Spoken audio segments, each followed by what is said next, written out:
Hi, good morning all of you. Good morning Pooja, कैसे हैं आप लोग? एक बार कंफर्म कर दीजिएगा, वॉइस वीडियो पीपीटी क्लियर है सभी को?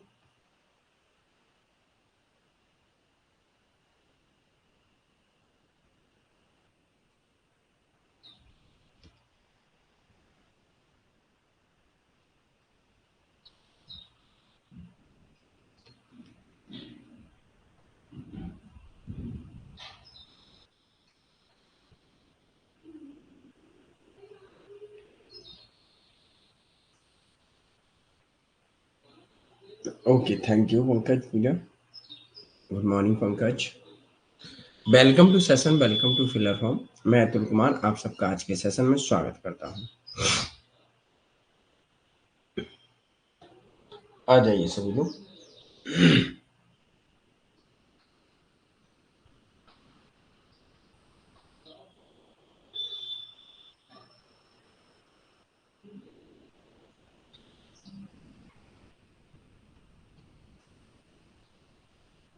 चलिए जल्दी से क्लास ज्वाइन कर लेंगे, इसके बाद हम लोग अपने सेशन को स्टार्ट करेंगे, जो कि आज हमारे सेशन का मेन टॉपिक क्या है? इंडिया रिलेशन विद नेबरहुड, पड़ोसियों के साथ भारत के संबंध।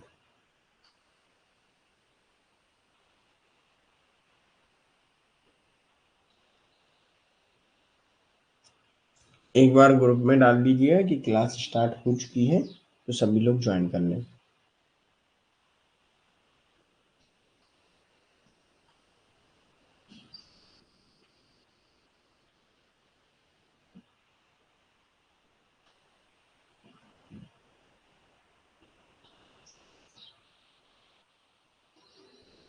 Good morning Sonia. याद रखिएगा, सितंबर में फॉर्म आएंगे, दिसंबर में एग्जाम डेट आ चुकी है। तो अब हम लोगों को जोरों शोरों से अपनी तैयारी करनी है।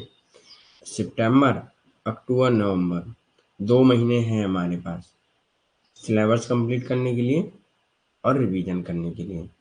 तो अब हम लोग थोड़ा स्पीड में चलेंगे और क्लास हो सकती है ये 1.5 घंटे की हो जाए, है ना? और गुड मॉर्निंग करिश्मा, ये भी चीज़ याद रखिएगा, चीज़ें जल्दी कैच करने की समझ रखिएगा। जल्दी से जो भी समझाया जाए वो जल्दी से कैच करिएगा, और जो भी डाउट रहते हैं उनको जल्दी से आप पूछिएगा। ओके? तो दिसंबर में एग्जाम है आपका।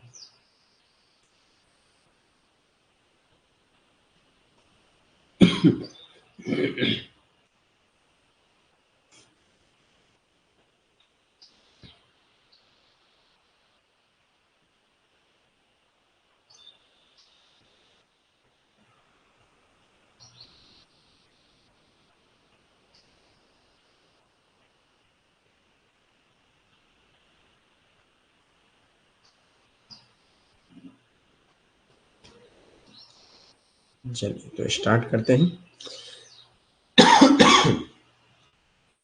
सबसे पहले look east act east policy देख लेते हैं। इसमें हम लोग भारत में पड़ोसी देशों के साथ संबंध देखेंगे,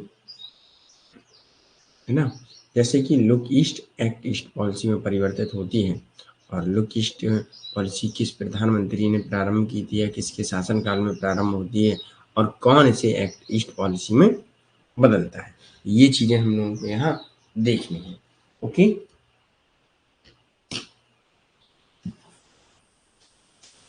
चलिए जैसे ही सभी लोग ज्वाइन हो जाए उसके बाद थम्स अप दीजिएगा और फिर हम स्टार्ट करते हैं।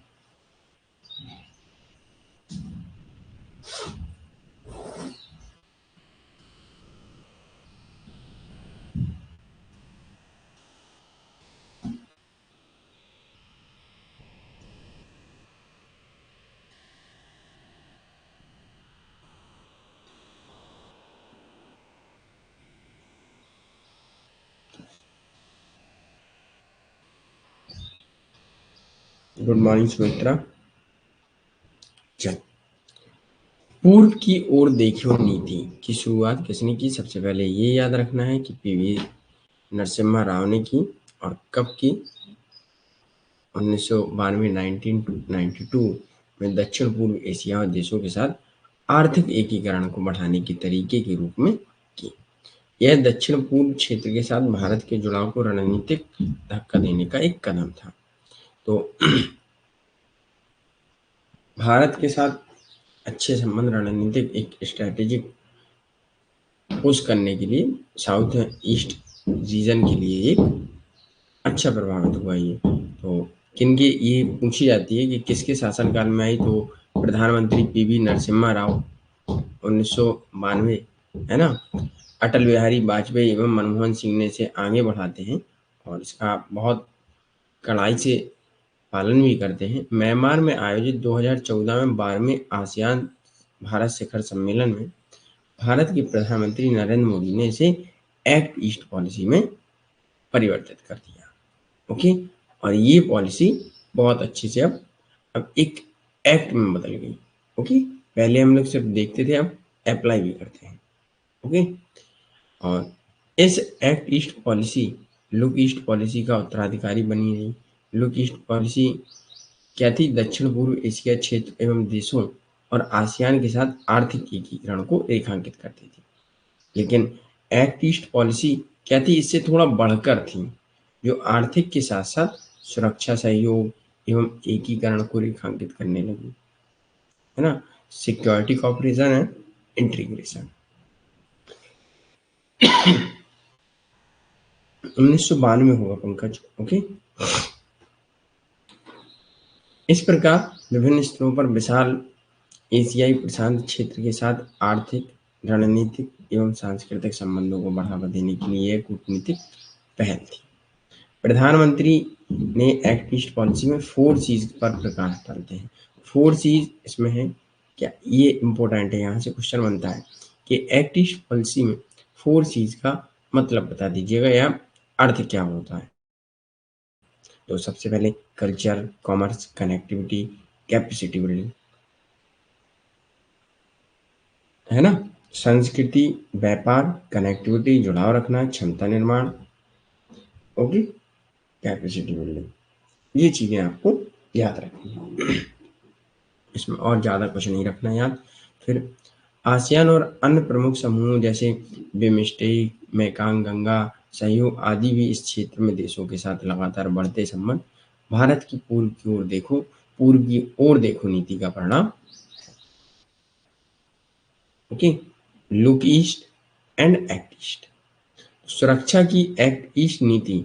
अब एक चीज याद रख लीजिएगा, यहाँ से पूछा जा सकता है कि लुक ईस्ट पॉलिसी से एक्ट ईस्ट पॉलिसी कैसे अलग है। तो इसमें एक कौन सा शब्द जोड़ दिया था? सुरक्षा, है ना। सुरक्षा भारत की एक्ट ईस्ट पॉलिसी का महत्वपूर्ण आयाम है, जो भारत प्रशांत क्षेत्र में चीन की मुखरता का मुकाबला करने में भारत की भूमिका के माध्यम से दिखाई देता है। जैसे क्वाड जो एक अनौपचारिक सैन्य समूह है, इसमें चाइना के प्रभुत्व का मुकाबला करने के लिए ऑस्ट्रेलिया, भारत, जापान ये शामिल है। और आतंकवाद, संगठित अपराध, नशीले पदार्थों की तस्करी का आदि का मुकाबला करने में इसका निरंतर प्रयास है। अब एक्ट ईस्ट पॉलिसी क्या करती है, ये चीज आपको याद रखना है। सबसे पहले सिक्योरिटी, हमारी सुरक्षा करती है, सुरक्षा की नीतियों के बारे में इस पर चर्चा की जाती है। आतंकवाद से लड़ना, संगठित अपराध से लड़ना, नशीले पदार्थों की तस्करी को मुकाबला करना। ओके, आगे बढ़ते हैं। अब अगला आता है regional organisation in South Asia region, BIMSTEC. BIMSTEC में क्या है? यह international organisation of 7 nation of South Asia and South East Asia. इसमें 7 नेशन कौन कौन से हैं? India, Bangladesh, Myanmar, Sri Lanka, Thailand, Bhutan and Nepal. ये है 7 कंट्रीज। तो इन्हें Bay of Bengal initiative for the multi sectoral technical and economic cooperation है इसका full. Okay, the Bay of Bengal initiative for multi sectoral technical and economic cooperation. 7 country है, ये आपको याद रखना है। अब जो लीडरशिप होती है इनकी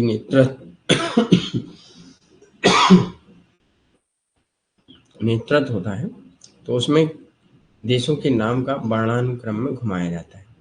मतलब जैसे है, पहले आपका इंडिया,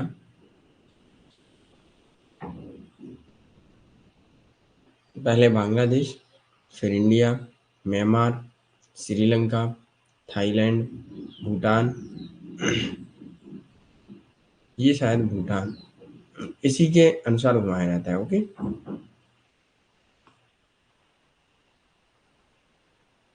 ये याद रखिएगा।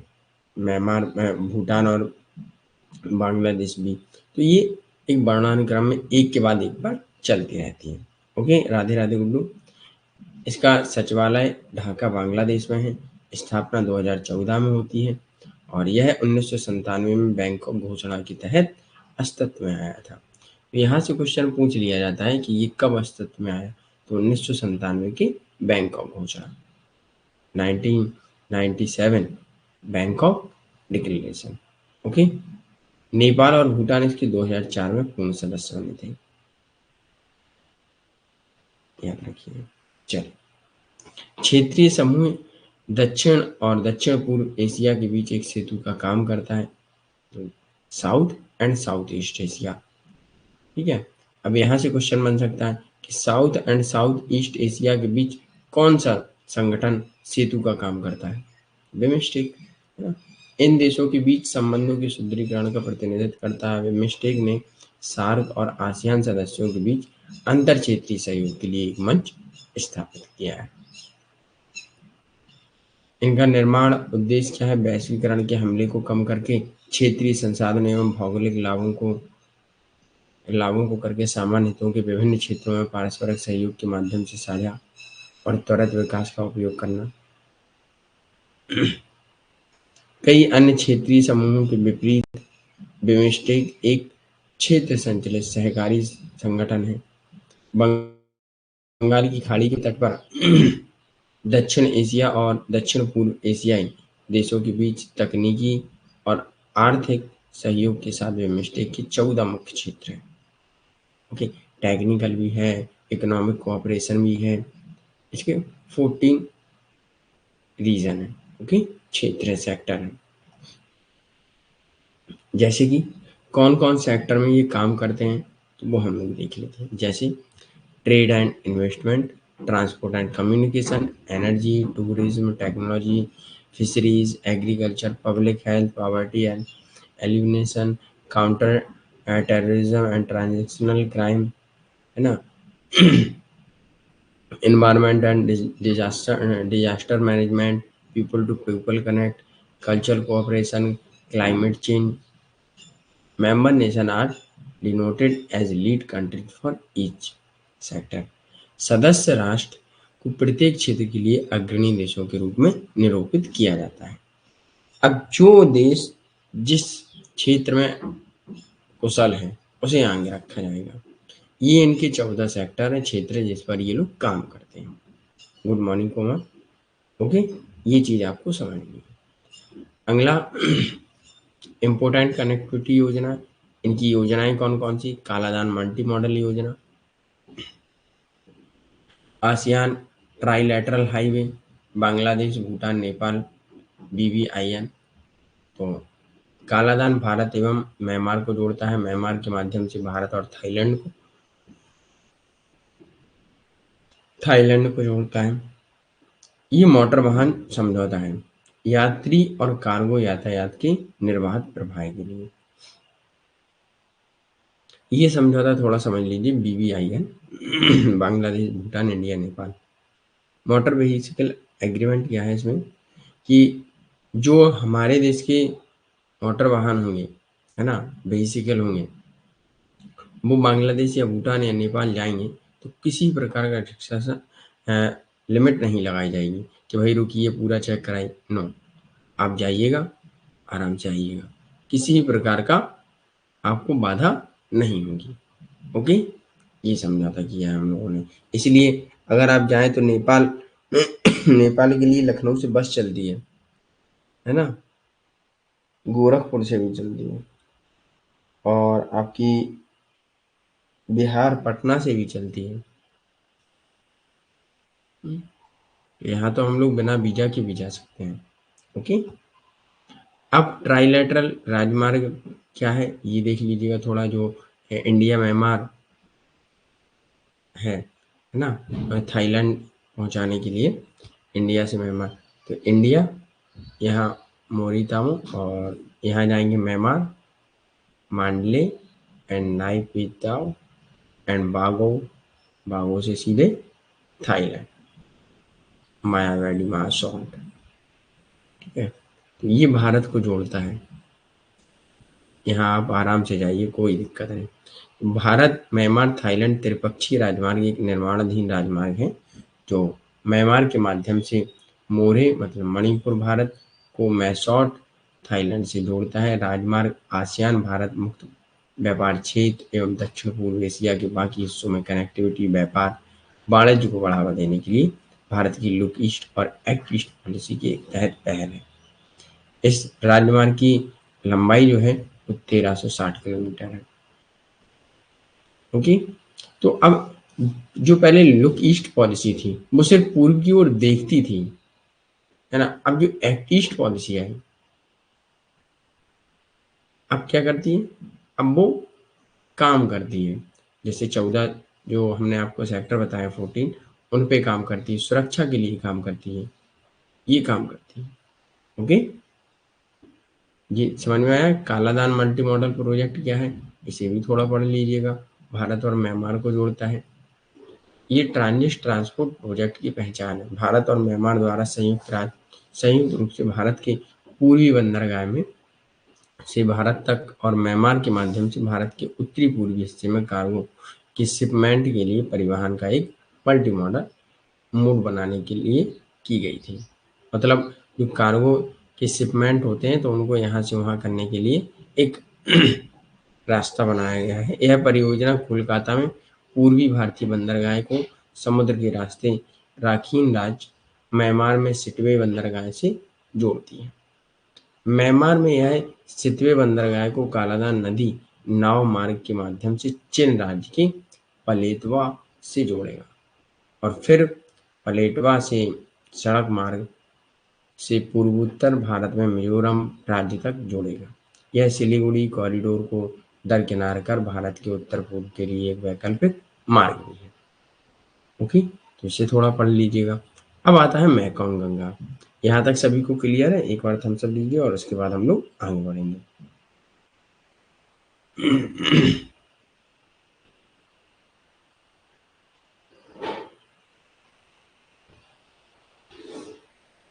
यहाँ तक क्लियर है सभी को?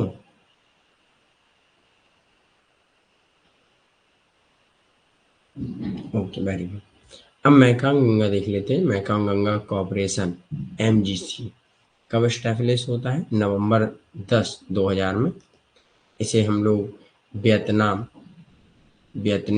लाओस में पहली इसकी MGC मंत्रिमंडलीय बैठक की जाती है और इसमें 6 मेंबर होते हैं। 6 member India, Thailand, Myanmar, Cambodia, Laos and Vietnam. ये 6 मेंबर हैं इसमें, तो इनको आपको याद रखना है। अब ये लोग 4 क्षेत्रों 4 सेक्टर में काम करते हैं। तो सहयोग के इनके 4 जो सेक्टर हैं, tourism, culture, education and transportation. ठीक है, परिवहन, शिक्षा, संस्कृति एवं पर्यटन में काम करते हैं। संगठन का नाम इसके क्षेत्र की 2 बड़ी नदियों से रखा गया है। 2 बड़ी नदियां कौन सी हैं? गंगा एंड मैकांग। ये 2 सबसे बड़ी नदियां हैं इस रीजन में, क्षेत्र में। तो ये इसका 10th Mekong Ganga corporation ministerial meeting जो हुई थी वो बैंकॉक में हुई, बैंकॉक थाईलैंड में 2019 में। India represent the external affairs minister SG Shankar. 2019 में जब हुई थी इसकी मीटिंग 10th, तो SG शंकर ने इसे रिप्रेजेंट किया था, प्रतिनिधित्व किया था। ओके, अब इसके बारे में आपको लेटेस्ट अपडेट चाहिए है, ठीक है, तो उसके बारे में आपको एक बार सर्च कीजिएगा। नहीं, जब हम लोग रिवीजन करेंगे तब हम आपको सारी चीज़ें बताएंगे। ओके, थोड़ा करंट अफेयर्स देखते रहिएगा क्योंकि IR में करंट अफेयर्स से भी क्वेश्चन आ जाते हैं। ओके, इस बैठक में क्या हुआ था? New MGC plan of action 2019 से 2022 तक को अपनाया गया। इसमें क्या है पर्यटन, संस्कृति, टूरिज्म, कल्चर, एजुकेशन एंड सार्वजनिक स्वास्थ्य, पब्लिक हेल्थ और पारंपरिक चिकित्सा, है ना, कृषि संबद्ध क्षेत्र एवं परिवहन, संचार, एमएसएमई और सहित विभिन्न क्षेत्रों में सदस्य देशों के बीच परियोजना आधारित सहयोग को रेखांकित किया एवं जल संसाधन प्रबंधन के बारे में भी बात की जाती है। तो ये मान लीजिएगा, ये विकास एवं अपने कल्चर को बचाए रखने एवं अपनी संस्कृति, शिक्षा के बारे में बात करते हैं ये लोग। ओके। जुलाई 2021 में वीडियो कॉन्फ्रेंस के माध्यम से 11वीं मेकांग गंगा हुआ था, है ना। तो इसकी बैठक को संबोधित भारत के विदेश मंत्री एस जयशंकर ने ही किया था। कोरोना वायरस महामारी से प्रभावी ढंग से निपटने के लिए क्या किया जाए, तो सामूहिक सहयोगात्मक की बात की थी। ओके, थोड़ा देख लीजिएगा, है ना। अब आते हैं हम लोग BBIN, Bangladesh Bhutan and Nepal initiative. तो 1996 में बांग्लादेश, भूटान, भारत, नेपाल ने ऊर्जा, बिजली, व्यापार, निवेश, परिवहन, पर्यटन को बढ़ावा देने के लिए एक दक्षिण एशियाई विकास चतुर्भुज का गठन किया। ये BBI इसे हम लोग दक्षिण एशियाई विकास चतुर्भुज कहते हैं। और इस समूह में क्या है, मालदीव, श्रीलंका को शामिल करने से इसे SASEC कार्यक्रम का निर्माण हुआ, जिसमें 4 पक्ष निष्क्रिय हो गए। 2014 में पाकिस्तान द्वारा अस्वीकृति के कारण सार्क मोटर वाहन समझौता विफल हो गया था, जो एजेंडे को आगे बढ़ाने के लिए BBN की पहल की तैयार किया गया था। लेकिन 2015 में BBIN के परिवहन मंत्रियों द्वारा लैंडमार्क BBIN मोटर वाहन समझौते पर हस्ताक्षर किए गए और यह 4 देशों के बीच यात्री एवं मालवाहक वाहनों के निर्बाध आवाजाही की अनुमति देता है। मतलब बिना रोक टोक के आप वाहन ले जा सकते हैं। ये 4 देश की एक दूसरे देश में आप ले जा सकते हैं।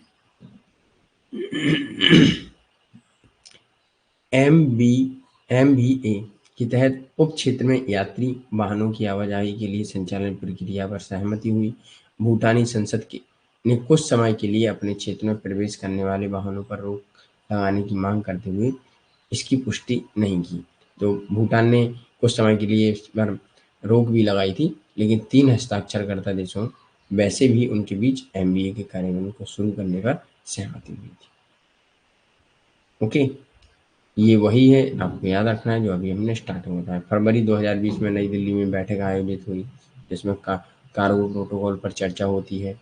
बांग्लादेश के बीच यात्री व्यक्तिगत कार्गो और वाहन यातायात के नियमों के लिए मोटर वाहन समझौते को प्रभावी करने के लिए भूटान, भारत, नेपाल 15 जून 2015 को इन्होंने साइन कर दिए थे। अपनी जो भी इनकी प्रॉब्लम्स रही होंगी उनको सॉल्व करने के बाद इन्होंने सहमति अपनी दिखा दी थी। ओके,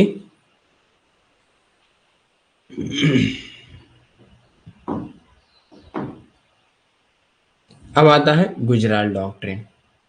गुजराल डॉक्ट्रिन क्या है, इसको भी देख लेते हैं हम लोग। ये पड़ोसी देशों के लिए है और गुजराल सिद्धांत 5 सिद्धांतों का एक समूह है। इसे हम लोग देखेंगे 5 सिद्धांत कौन कौन से हैं। ये 1996 में देवगौड़ा सरकार में हुआ और इसमें जो देश हैं बांग्लादेश, श्रीलंका, नेपाल, मालदीव, भूटान के साथ विदेशी संबंधों के संचालन के लिए इसे शुरू किया गया। पूर्व प्रधानमंत्री HD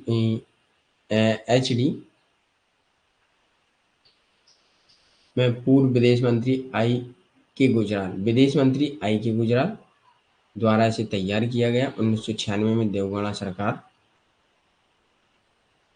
उन्हें गहन अंतर्राष्ट्रीय दबाव के बाद भी CTBT व्यापक परीक्षण प्रतिबद्ध संधि पर हस्ताक्षर करने से इनकार करने के लिए जाना जाता है, देवगौड़ा सरकार को, है ना।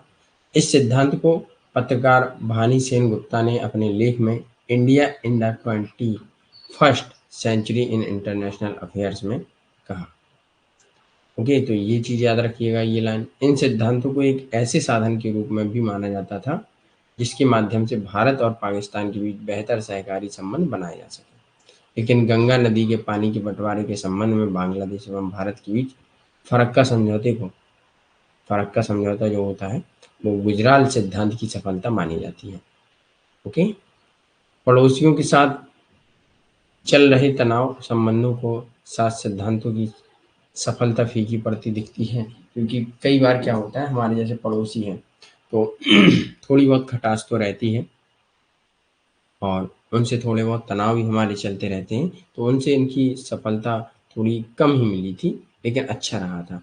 तो याद रखिएगा, आई के गुजराल विदेश मंत्री थे और 1996 में देवगौड़ा सरकार द्वारा इसे बनाया गया उनके कार्यकाल में। और इसके प्रिंसिपल्स क्या हैं, सिद्धांत क्या है, उसे हम लोग थोड़ा देख लेते हैं। बांग्लादेश, भूटान, मालदीव, नेपाल, श्रीलंका जैसे पड़ोसियों के साथ भारत पारस्परिकता की मांग नहीं करता, लेकिन सद्भावना और भरोसे में जो कुछ वह दे सकते हैं या दे सकता है और समायोजित कर सकता है, वो सब करते हैं। किसी भी दक्षिण एशियाई देश को क्षेत्र के किसी अन्य देश के हित के विरुद्ध अपने क्षेत्र का उपयोग करने की अनुमति नहीं देनी चाहिए, है ना। ये लोग कहते हैं भाई हम अपना क्षेत्र नहीं देंगे। अगर जैसे मान लीजिएगा भारत है, बांग्लादेश ने कहा कि हमें नेपाल पर आक्रमण करना है ना। भारत से कह रहा है कि आप हमें अपने यहाँ कुछ थोड़ा क्षेत्र दीजिएगा नेपाल से सटा हुआ, ताकि हम इस पे आक्रमण करें, तो भारत साफ मना कर देगा। इसलिए किसी भी देश को आप अपना क्षेत्र नहीं देंगे किसी अन्य देश के अहित करने में। ओके, किसी भी देश को दूसरे के आंतरिक मामलों में दखल नहीं देना, नॉन इंटरवेंशन पर काम करते हैं। एक दूसरे की क्षेत्रीय अखंडता, संप्रभुता का सम्मान करेंगे और अपने सभी विवादों को शांतिपूर्ण द्विपक्षीय वार्ता के माध्यम से सुलझाने की कोशिश करेंगे। कोशिश करेंगे नहीं, मतलब करेंगे ही, है ना। द्विपक्षीय वार्ता को अप्लाई करेंगे। ओके, आप ये नहीं कि युद्ध करें। जब आप इसके समझौते के हैं, है ना, तो फिर क्या करना है आपको, युद्ध नहीं करना है। समझौते अधिक इसीलिए ही किए जाते हैं अगर हमारे अंदर या हमारे बीच में कोई खटास आती है तो बातचीत से निपटाई जा सके। ओके, चलिए अब आता है south Asian association of regional cooperation, दक्षिण एशियाई क्षेत्रीय सहयोग संघ। इसके बारे में हम लोग थोड़ा देखेंगे। यह दक्षिण एशियाई क्षेत्र में क्षेत्रीय अंतर सरकारी संगठन है, राष्ट्रों का भू राजनीतिक संघ है। अफगान, बांग्लादेश, भूटान, भारत, नेपाल, मालदीव, पाकिस्तान और श्रीलंका इसके सदस्य हैं। स्थापना सार्क, इसे शॉर्ट में सार्क कहते हैं। ओके,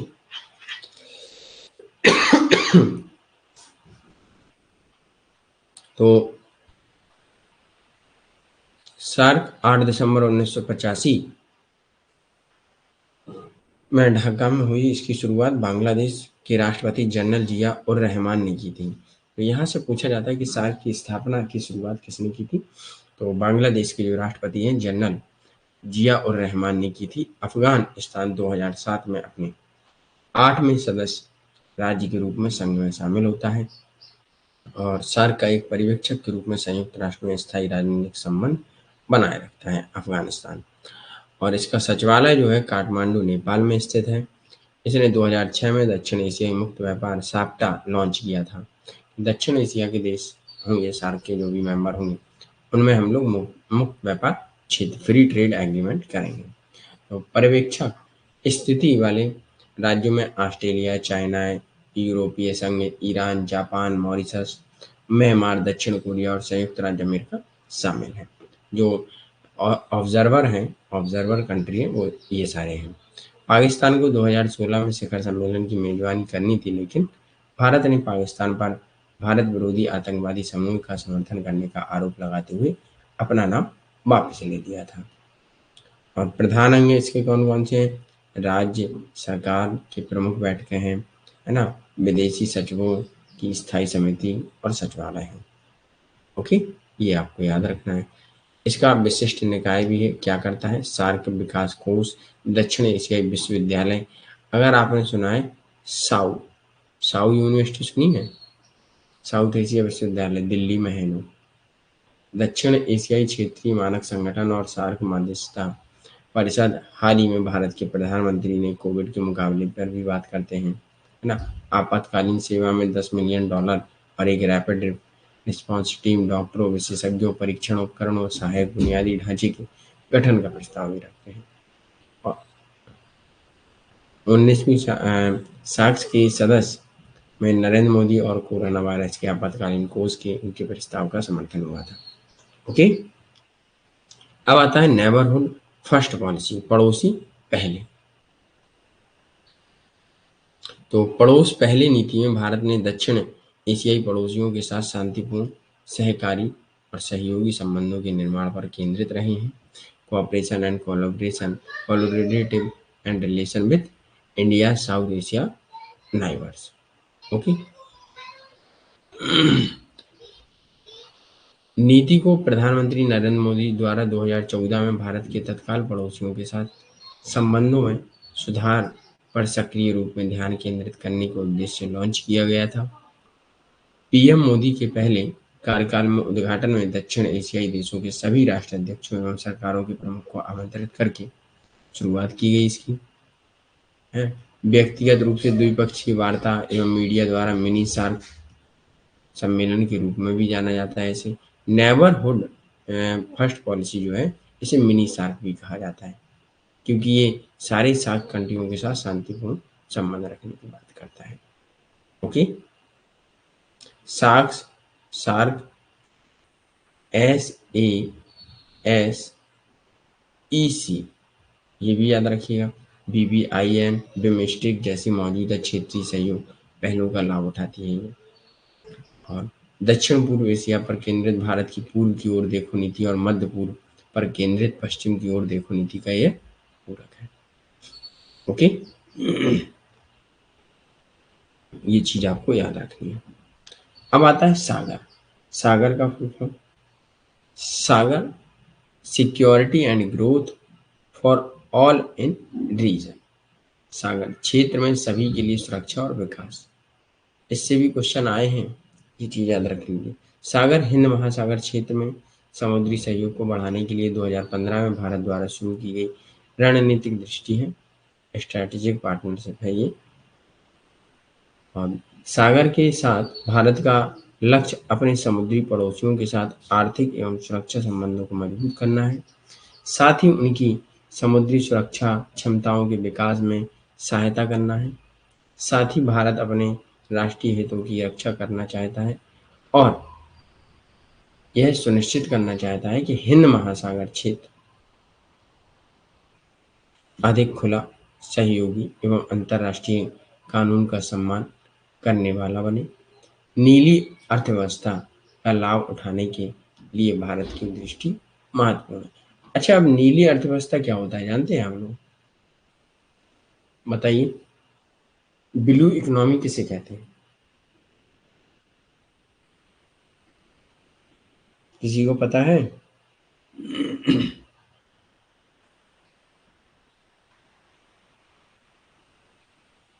नहीं है।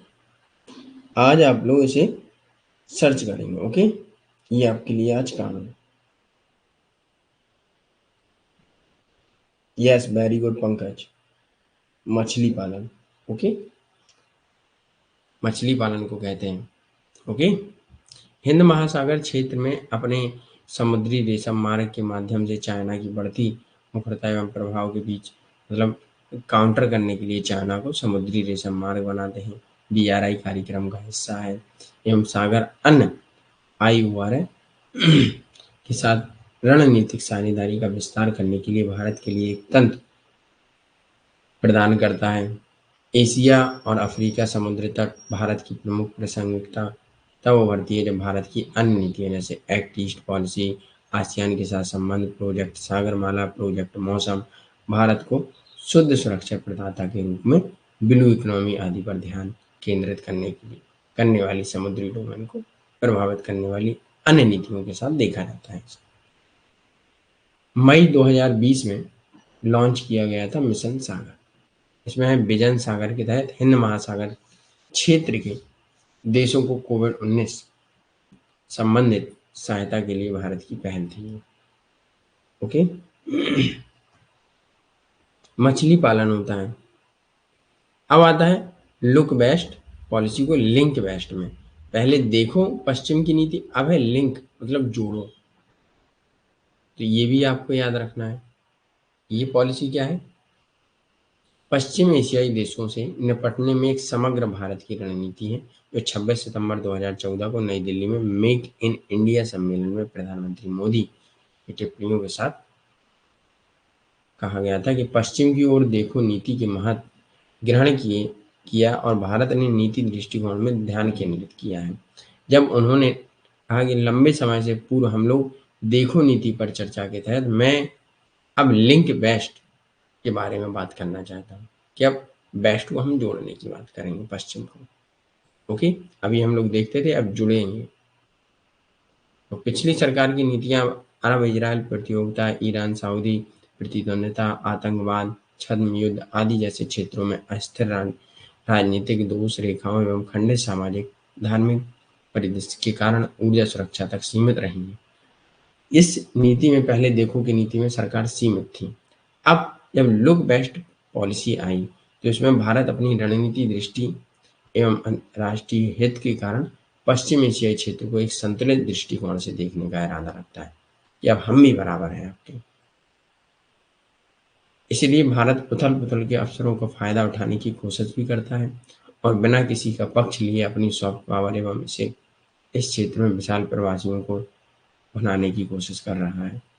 वर्तमान में लुक वेस्ट पॉलिसी 3 मुख्य अक्षों पर केंद्रित है: अरब खाड़ी देश, इजराइल एवं ईरान। ये वो वाला वेस्ट नहीं है जो हम लोग अमेरिका वाला समझते हैं, है ना? ये गल्फ कंट्री इसराइल और ईरान को देखता है। चलिए, प्रधानमंत्री मोदी ने हाल ही में यात्रा के दौरान इन देशों में गर्म प्रतिक्रियाओं की संख्या के इस क्षेत्र को भारत की विस्तारित शाखा बना दिया है और आर्थिक एकीकरण के दृष्टिकोण से हाल ही में कई विकास हुए हैं, जैसे जीसीसी गल्फ कंट्री के साथ बढ़ते व्यापारिक संबंध, हर एक क्षेत्र में तेल कंपनियां, एरामको सऊदी अरब, एंडोव यूएई सार्वजनिक एवं निजी क्षेत्रों में भारतीय कंपनियों के साथ रणनीतिक साझेदारी विकसित कर रही है। इस क्षेत्र में आर्थिक विविधीकरण अभियान मुख्य रूप से खाड़ी में भारत के 5 ट्रिलियन अर्थव्यवस्था के दृष्टिकोण के अनुरूप है एवं सऊदी अरब के सॉवरेन फंड ने हाल ही में रिलायंस इंडस्ट्रीज के जियो प्लेटफॉर्म पर 1.5 अरब डॉलर का निवेश किया। गल्फ कंट्री अब इंडिया में निवेश भी कर रहे हैं कि नहीं? तो ये देखने को कैसे मिलता है हम लोग? अपने देश की फॉरेन पॉलिसी, विदेश नीति अच्छी बनाना, जिसमें आपके राष्ट्र हित हों और दूसरे को ये लगे कि हमारा भी हित है। उसका भी कहीं ना कहीं पैसा बनना चाहिए और उसको भी आपके देश में आने के लिए आपको अपनी फॉरेन पॉलिसी में कुछ चेंजेस भी करने चाहिए। ओके, तो अब आपको पता चला पहले की सरकारों ने थोड़ी बहुत अपने समय पर जो भी गलती की थी उसमें कहीं ना कहीं सुधार हुआ। जो भी अगली गवर्नमेंट आई वो भी कहीं ना कहीं इनकी थोड़ी बहुत गलतियों में है, वो भी सुधार करेंगे। ओके, यहाँ तक क्लियर? एक बार थम्स अप दीजिए और उसके बाद हम लोग आगे बढ़ेंगे। भारत इजराइल साझेदारी की निरंतर गति को बनाए रखने के लिए ये साबित होता है अच्छा ना। तो इजराइल नीति, बढ़ती रणनीतिक निकटता, सुरक्षा सहयोग, फिलिस्तीन मुद्दे पर अपनी प्रतिबद्धता में से समझौते किए बिना यह सहायक व्यवहारिक कदम को प्रतिबंधित करते हैं। ओके, याद रखिएगा। जैसे संयुक्त राष्ट्र में इजराइल की राजधानी के रूप में यरूशलेम की अमेरिका मान्यता के खिलाफ फिलिस्तीन के साथ भारत के मतदान और भारत इजराइल साझेदारी की निरंतर गति को बनाए रखने के लिए साबित है। ओके, पाकिस्तान ने मान्यता नहीं दी थी लेकिन भारत ने दी थी। लुक वेस्ट नीति क्षेत्र में प्रधानमंत्री की गहनी कूटनीति पहुंच समझ है और आर्टिकल 360 के तहत जम्मू कश्मीर के विशेष दर्जे को रद्द करने के भारत सरकार के फैसले की ओआईसी की निंदा करने में पाकिस्तान फिर से भर रहा था। ओके, इजराइल हम लोगों का बहुत सपोर्ट करता है, संबंध अच्छे हैं इसलिए सपोर्ट करता है ना। अब आता है कनेक्ट सेंट्रल एशिया पॉलिसी, मध्य एशिया नीति कनेक्ट करना, मध्य एशिया नीति कनेक्ट करें। तो इसमें क्या है, इसमें संवाद, संपर्क और अंतर्क्रिया से संबंधित है, अर्थात enhance dialogue, connectivity and interaction with central Asian country. जो मध्य एशिया के 5 राष्ट्र शामिल हैं, कौन कौन से? Kazakhstan, Kyrgyzstan, Tajikistan, Turkmenistan and Uzbekistan. इनसे भी बहुत अच्छे हमारे संबंध हैं। तो 1991 में जैसे यूएसएसआर के पतन के बाद सभी 5 राष्ट्र स्वतंत्र हो गए थे। अब यूएसएसआर जो 1991 में जिसका विघटन हुआ, उसी की ये लोग भाग थे और ये लोग सब स्वतंत्र हो गए अलग-अलग। मध्य एशियाई देशों के साथ जुड़ाव पहली बार 2012 में तैयार किया गया। जब भारत ने कन्वेंट सेंट्रल एशिया पॉलिसी तैयार की थी, तो जुलाई 2015 में जब प्रधानमंत्री नरेंद्र मोदी ने 5 देशों की यात्रा की, तो इसे बढ़वा दिया। तो सोवियत संघ ने के विघटन के बाद 1990 के दशक में इन गणराज्यों के जन्म के बाद ऐसा करने में वे पहले भारत के प्रधानमंत्री थे। प्रधानमंत्री जवाहरलाल नेहरू ने इन क्षेत्र की यात्रा की थी जब सोवियत संघ का हिस्सा था। तो जवाहरलाल नेहरू भी पहले थे इन देशों में जब यात्रा की थी, जब ये यूएसएसआर के भाग थे, उनसे जुड़े हुए थे। लेकिन जो मोदी जी थे, उन्होंने जब यात्रा की थी जब इसका विघटन हो गया था, तब इन देशों से उन्होंने अपना एक कनेक्टिविटी रखी, जुड़ाव। ओके, तो भारत मध्य एशिया संवाद दिसंबर 2021 की तीसरी बैठक नई दिल्ली में आयोजित की गई थी। और भारत मध्य Asia Kazakhstan, Kyrgyzstan, Tajikistan, Turkmenistan एवं उज्बेकिस्तान के बीच एक मंत्रिय स्तरीय संवाद भी हुआ। भारत ने 2020 में भारत मध्य एशिया संवाद की दूसरी बैठक की मेजबानी की। ओके, ये चीज़ याद रखना है। इसमें कुछ हाईलाइट पॉइंट है मीटिंग के, जैसे अफगान के लोगों के लिए तत्काल मानवीय सहायता प्रदान करना, क्योंकि वहाँ तालिबान था, इस बारे में बात की। संवाद में इस बात पर भी चर्चा की गई कि जयशंकर ने वाणिज्य क्षमता वृद्धि, कनेक्टिविटी और संपर्कों में 4 सीज कहे जाने वाले लिंक को कैसे बढ़ाया जाए, वो भी बात करते हैं। अंतर्राष्ट्रीय उत्तर दक्षिण ट्रांजिट कॉरिडोर बातचीत में माल और सेवाओं की मुक्ति आवाजाही के मुद्दे को हल करने के लिए संयुक्त कार्य समूहों की स्थापना का पता लगाने का भी निर्णय लिया गया। भारत ने चाबहार बंदरगाह पर शहीद बहिष्ठी टर्मिनल की सेवाओं का उपयोग करने में मध्य एशियाई देशों की रुचि का स्वागत किया। जो भारत में चाबहार बंदरगाह है, उसका भाई सेवाएं देना स्टार्ट किया सेंट्रल एशिया कंट्री को। ओके, तो यहाँ तक किसी को कोई प्रॉब्लम बताइए? किसी भी स्टूडेंट को यहाँ तक कोई दिक्कत हो तो बता दीजिएगा। अब एक बार इन्हें पढ़िएगा, है ना, उसके बाद जो भी डाउट हो तो पूछिएगा। और कल के सेशन में मॉर्निंग में हुआ था, उसमें किसी स्टूडेंट का कोई डाउट हो तो पूछ सकता है अभी। और याद रखिएगा, सितंबर में पेपर होंगे, सॉरी सितंबर में आपका फॉर्म आने वाला है ना, तो उसे अप्लाई कर दीजिएगा ध्यान से। और दिसंबर में आपका एग्ज़ाम होगा। तो अब चीज़ें हम थोड़ा स्पीड में करेंगे, है ना, जिससे कि जल्दी से हमारा सिलेबस खत्म हो जाएगा और 1 महीने बढ़िया अच्छे से रिवीजन करेंगे। ओके,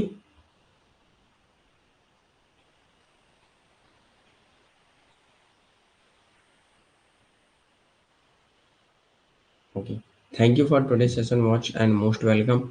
शाम को हम लोग मिल सकते हैं 8 या 8:30 पर, वहाँ चर्चा करेंगे। ओके, शाम के जो सेशन रहेगा हमारा, और India's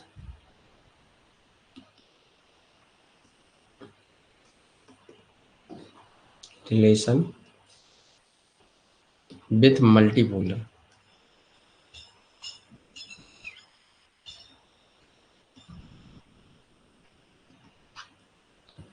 India's relation with multipolar world, मतलब बहुपक्षीय विश्व में कैसे संबंध है किसके साथ? सर एमपी सेट का एग्जाम कब होता है?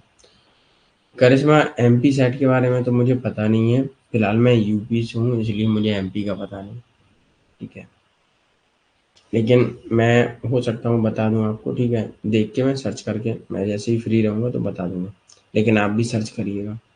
सर कब तक कंप्लीट हो जाएगा?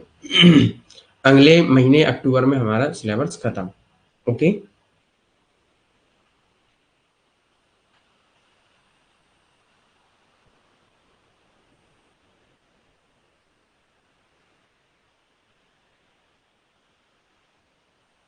यहाँ हम लोग भारत के ईयू के साथ संबंध, यूरोपीय यूनियन के साथ संबंध देखेंगे, है ना, जो भी कई सारे ग्रुप हैं उनके साथ देखेंगे संबंध, है ना, उनके की पॉइंट देखेंगे।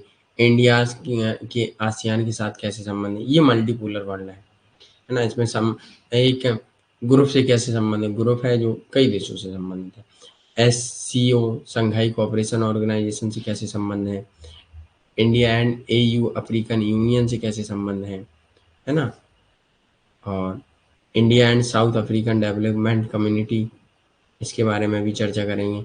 India GCC, gulf cooperation council, gulf country के साथ जो लुक वेस्ट पॉलिसी के तहत है उनके साथ संबंध देखेंगे कैसे हैं ना, ये सारी चीज़ें हम लोग यहाँ पढ़ेंगे।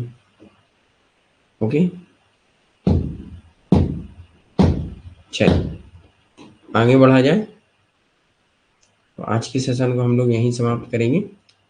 अब हम लोग मिलेंगे शाम को 8 PM। ओके,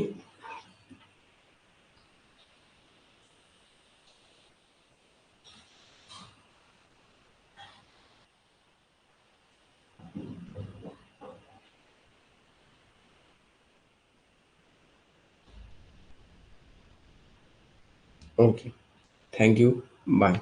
और जो भी स्टूडेंट कोशिश करें कि लाइव क्लास देख लें, क्योंकि बाद में जब बहुत सारा इकट्ठा हो जाएगा तो फिर आप लोग कवर नहीं कर पाएंगे। ओके,